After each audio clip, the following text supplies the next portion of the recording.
Today, we are tackling something every professional faces, and that is how to handle workplace negativity without becoming the office therapist.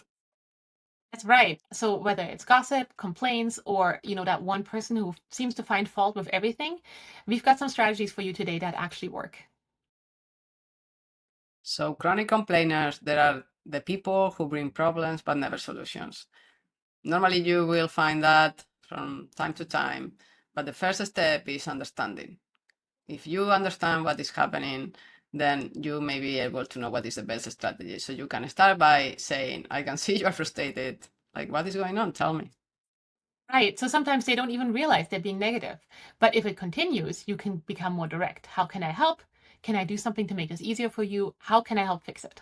So this should help you to understand the problem. And now you can redirect the conversation to something positive. And you can even try to brainstorm possible solutions together. So the key is progression. You want to start by understanding and figuring out, is it really fixable? And if it is fixable, you should work towards a solution. But if they're just complaining for complaining's sake, you want to try and redirect. So this is your go-to move for gossip and unproductive complaints. For example, someone says, Jessica from HR is so incompetent. You don't want to engage with this personal attack.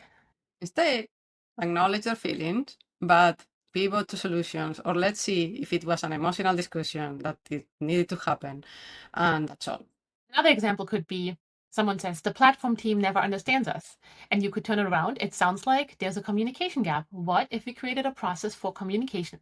So you are separating the emotion from the actionable issue. Always ask, is this about work, performance, or personal drama? If it's drama, redirect. If it's work, focus on the solution. Negativity is contagious, but so is positivity. When someone brings a problem, respond with curiosity, not frustration. I'm curious, what do you think may be causing this? So you don't want to use emotional subjective words, bad, horrible, or terrible. Stay away from those words. Instead, refer negative situation. Instead of this project is a mess, that is something that you will hear a lot. Try this project has challenges, so let's identify what we can do about it. You want to set the tone directly, especially if you're the manager.